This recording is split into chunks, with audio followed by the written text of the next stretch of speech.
HighBridge, a division of Recorded Books, presents Radical Responsibility: How to Move Beyond Blame, Fearlessly Live Your Highest Purpose, and Become an Unstoppable Force for Good, by Fleet Maull, Ph.D., foreword by Daniel J. Siegel, read by Barry Abrams.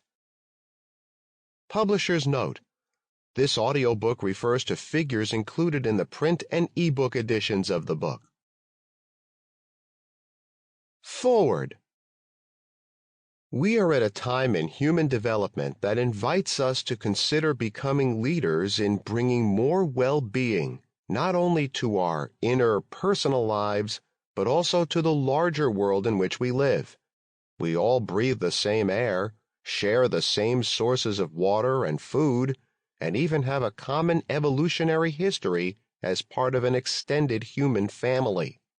This book offers powerful insights into the practical steps you can take to strengthen your mind in science-backed ways that can help you participate in the pervasive leadership needed to take responsibility for your inner and collective well-being in this shared journey of life. Fleet Maull's personal journey of incarceration and reflection serves as the experiential bedrock for deep learning that has inspired his working life to focus on the well-being of others and their liberation from that all-too-common automatic pilot way of living that imprisons so many of us in a mental cage of our own creation. Born from this background, Radical Responsibility is a brilliant travel guide that invites you to take in the hard-earned lessons from a teacher who serves as a companion along the important journey of waking up your mind to a vital way of living in our world. We have a choice. The mind can function on autopilot, carrying out information processes without much awareness, reflexively reacting to what life dishes out, and behaving in ways more informed by what we've learned in our personal lives or inherited from a long evolution of threat and survival strategies. Or we can learn the steps necessary to wake up our awareness to become radically responsible for our inner lives and our interactive actions. Waking up in this way is itself a radical act of realizing that we can each be responsible for the growth of our mind and the interactions we have with others in the world. When we take on that leadership role, the world can be changed, one person, one relationship, one interaction at a time.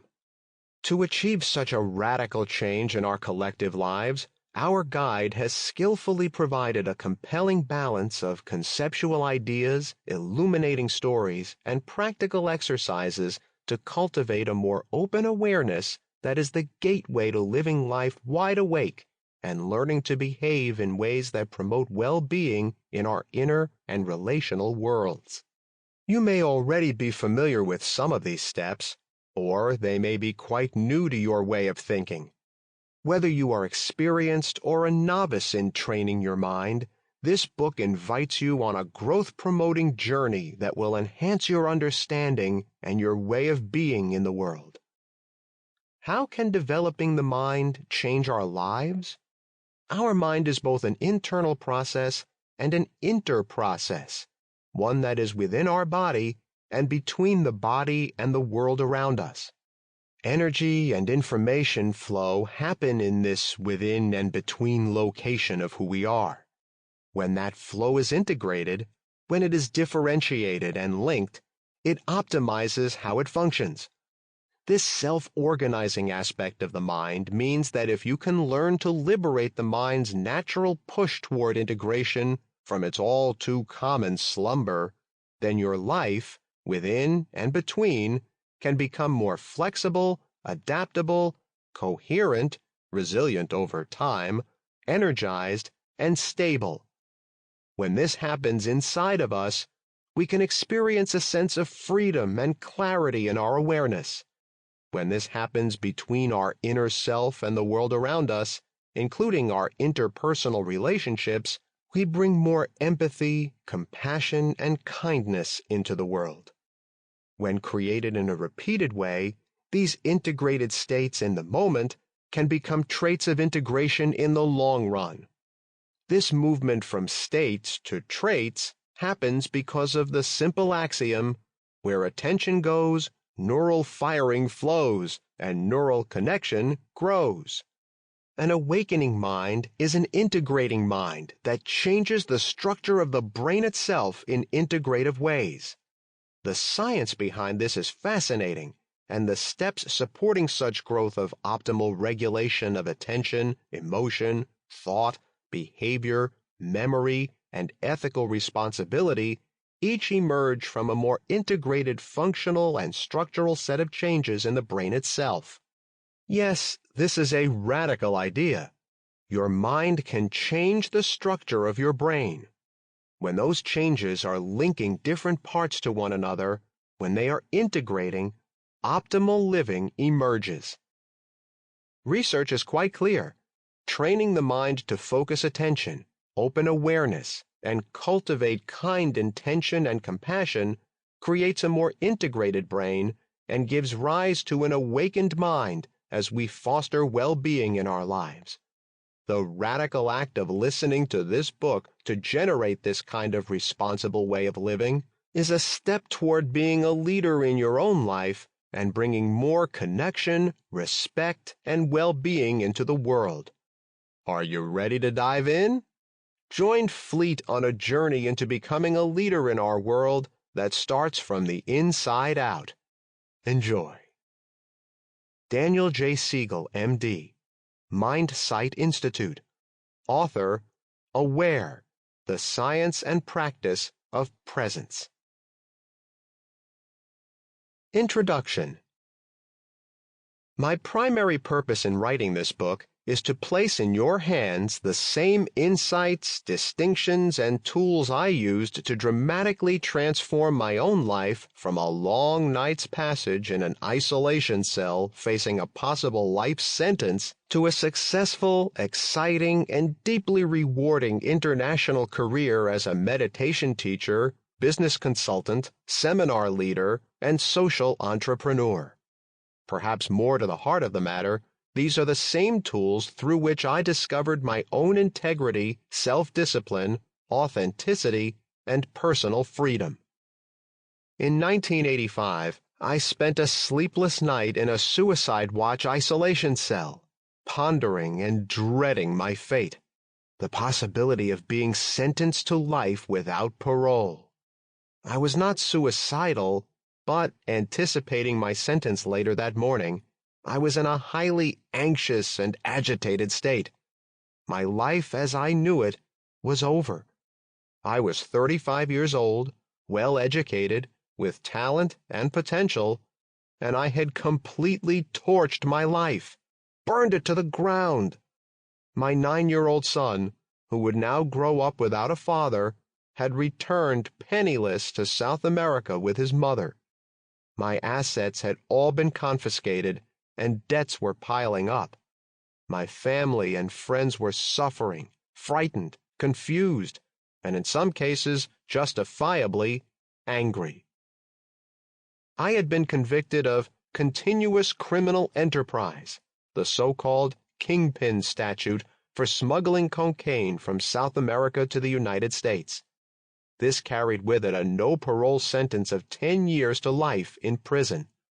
At that time, prior to 1987, parole still existed in the federal system. I was guilty of smuggling, and I would have pled guilty if it were not for the Kingpin charge, which I felt at the time was a punishment for refusing to inform or testify against others. The jury convicted me on all counts. Given the media attention my trial received, I knew my sentence would not be minimal. Desperate for relief from the claustrophobia of that tomb-like cell, I stood on the stainless steel toilet and sink to peer out the one small window at the night sky and stars. As dawn began to break, I shifted from extreme desperation and anxiety to a calm, peaceful resolve. I had decided deep in my being that no matter what sentence I received later that morning, I would not give up. I would not give up on life, my son, or myself. Never. This book is the result of the journey that began early that morning. Standing before the judge, my knees buckled as he pronounced my sentence: 30 years with no possibility of parole. My lawyer kept me from falling. I had secretly been hoping, maybe praying, for 15 or 20. As the U.S. Marshals escorted me back to the holding cell, I shoved down the tears and stifled a sob. I'd seen the marshals make fun of other prisoners for crying. I'd be damned if I'd give them that pleasure. Later that night, sleepless in another county jail cell, I desperately wanted the tears to flow, but I'd lost them. Jail is no place for tears. I went through a classic dark night of the soul over the weeks to come as I awaited transfer to a federal prison. I was devastated by the sober realization of what I had done to myself and my family and the tough journey that lay ahead, but most of all, by what I had done to my son Robert, who would now grow up with his father in prison. The headline in the newspaper the next day read something like, "Drug Kingpin Maull sentenced to 30 years without parole, will be 65 years old before he can be released." As I considered what lay ahead, I made a crystal-clear, radical commitment to eradicate all negativity from my life and somehow use my education and talents to accomplish something of value during my time in prison, something that might allow my son to hold his head up and be proud of his dad. I knew in the depth of my being that continuing my meditation practice would be the foundation, not only for surviving, but also for anything positive I could hope to accomplish. With 10 years of training under my belt, I knew what to do. I began practicing several hours every night, sitting on the top bunk in a 2-person cell in that steel and concrete tomb of a county jail, amid the echoing cacophony of blaring televisions and radios, prisoners trading war stories, and the screaming from the other tanks, where they held state prisoners and local drunks. Late one night as I sat in meditation, focused on my breathing, well aware of all the noise and chaos around me, I realized that my mind was not moving at all. It was not reacting to all the jarring sounds. I felt complete clarity, peace, and serenity. I had experiences like this during previous meditation retreats, but never in this kind of crazy environment. At that moment, I felt a strong assurance that I could do this prison thing. I was still terrified, still having nightmares about being attacked or raped, but somehow that night, meditating on that upper bunk, I found an unshakable confidence in the depths of my being that has remained unshakable to this day. This is not a prison memoir. That book remains to be written another day. And this book is not about me. It's about you. It's a manual for your own personal evolution and self-actualization. Within this book, you'll receive everything I learned during 14 years in a maximum security prison, in addition to everything I've learned since. In the 20 years since my release, I've been offering some form of this material through trainings to thousands of business leaders, prisoners, correctional officers, law enforcement officials, and members of the general public. I'm now very inspired to offer the complete radical responsibility model for the first time, having worked on it and lived it to the best of my ability for the past 33 years. My humble aspiration is that this book will fulfill its promise and support you in moving beyond blame to fearlessly live your highest purpose and become an unstoppable force for good. One of my goals is that you become what best-selling author and life coach Tony Robbins calls a practical psychologist, someone who understands enough about human behavior to navigate life with less drama and heartache and a great deal more creativity, joy, and fulfillment. Though I landed in prison with a master's degree in psychology and have since earned my doctorate, I earned my practical psychologist credentials on the job, so to speak, during my stay in a maximum security prison, which taught me how to work with people and better understand myself. Maximum security prisons are what sociologists call total institutions, essentially totalitarian environments where the staff and administrators have absolute authority and control, and resistance is literally futile. If you tried to significantly buck the system there, you'd end up in 4-point restraints on a concrete bunk in one of the psych wards, injected with antipsychotics such as Haldol or Thorazine, and getting hosed down at night. So how do you get anything done in such an environment, much less create significant change? If you ask the prison staff for anything new or different, the answer is always no, followed by some version of, "We had a program like that, but the inmates abused it, so we got rid of it." For me, the answer was remembering that everyone, even the most hardened correctional officers or prison administrators, were human beings. I learned that if I was patient, compassionate, and respectful, sooner or later I would find a way to approach someone who would open doors to new possibilities. Taking this approach, I initiated numerous programs at the United States Medical Center for Federal Prisoners in Springfield, Missouri, the maximum security prison hospital where I served my time.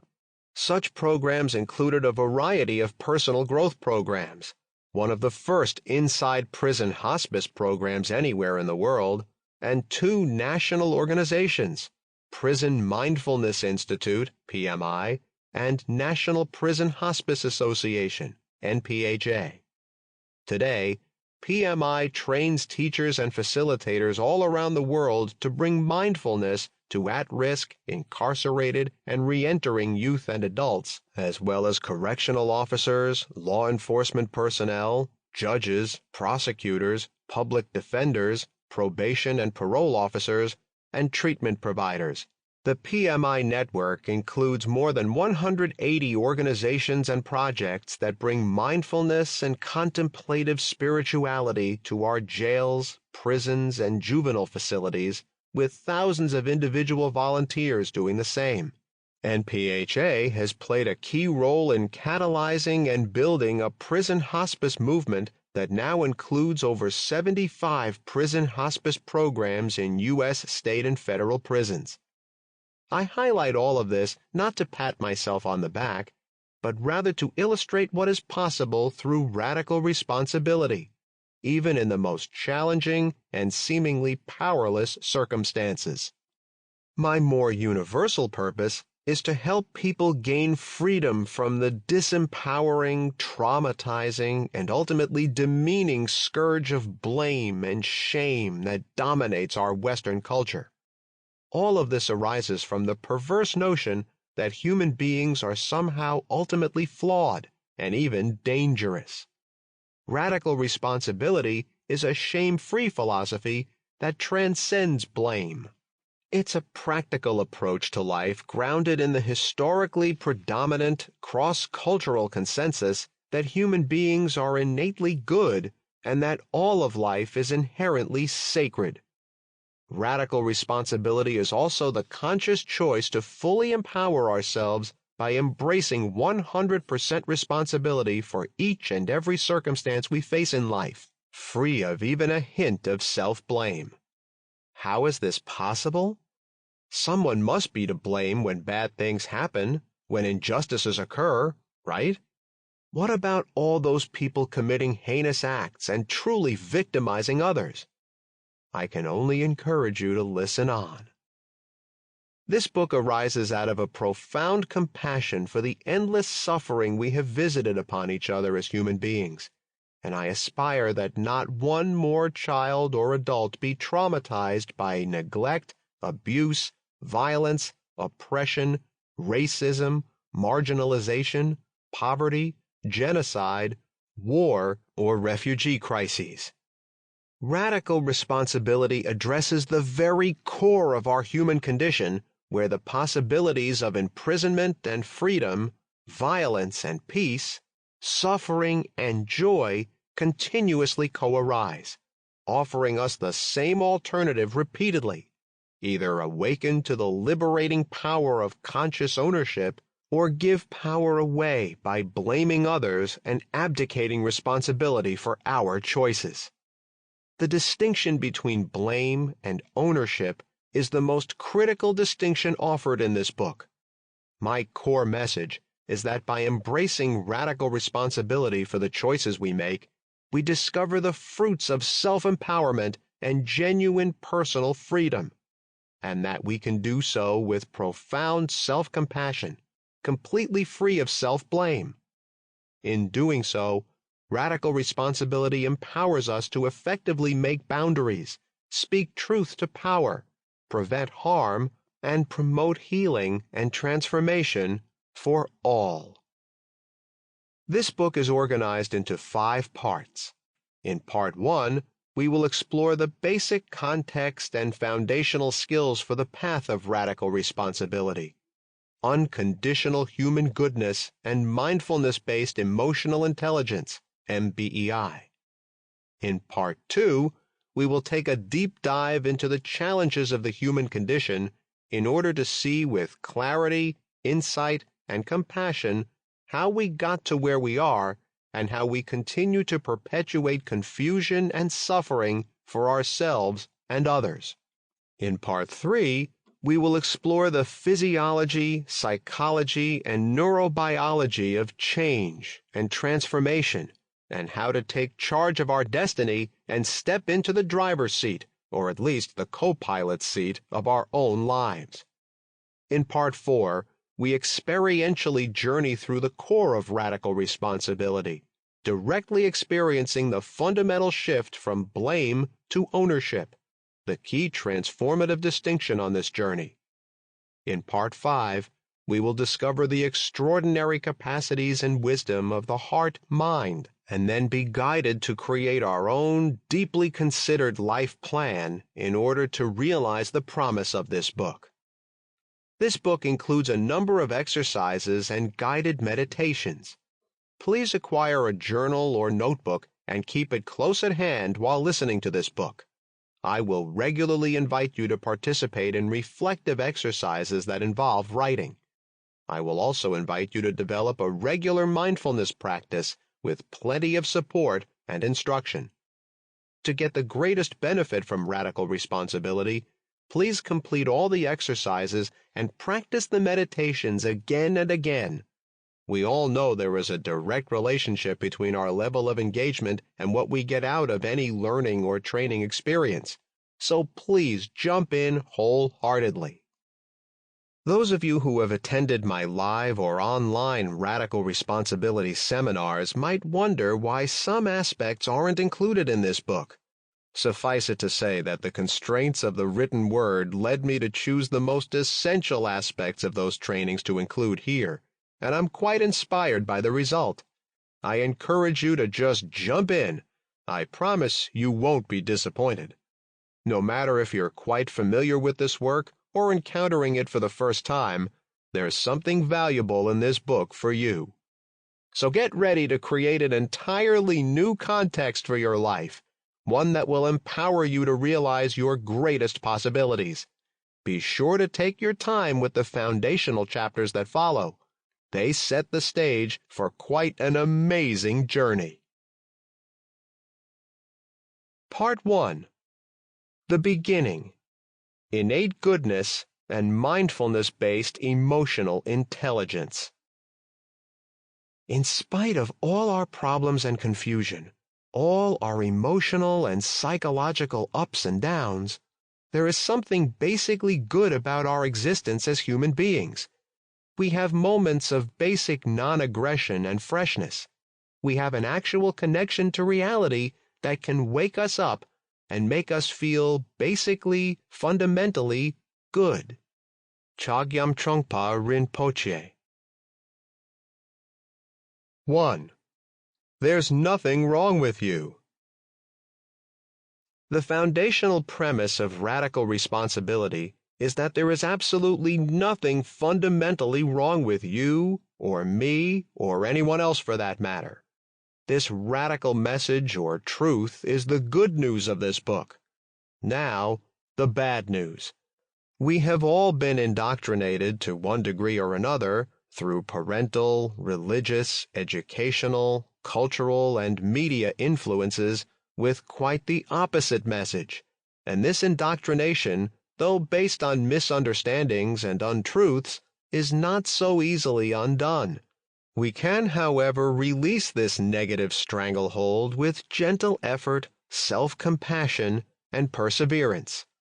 That's the second piece of good news. We can even wake up to the truth of our innate, unconditional, basic goodness in a flash of transformative insight. However, even after such an illumination, most of us still have work to do, which is why human and/or spiritual development is often described as a path or journey. That journey is what this book is all about. It begins with cultivating sufficient confidence in unconditional, innate goodness, our own and that of others. By doing so, we can move beyond blame and other fear-based coping strategies to embrace a radical level of ownership for each and every circumstance we encounter in life. Once we do that, we can fearlessly live our highest purpose and become an unstoppable force for good in the world. Opening Exercise, Part 1. Please listen to the following list and then close your eyes to reflect on what comes up for you before going on to the next one. Just do your best to notice whatever comes up and be with it. Remember, there are no right answers. There is nothing wrong with you. You are not broken. You don't need fixing. You are an innately and unconditionally good, whole, intelligent, and beautiful human being. You are basically good, whole, and okay just as you are. You are here for a reason. You are not an accident. The world needs you. You are lovable and loved.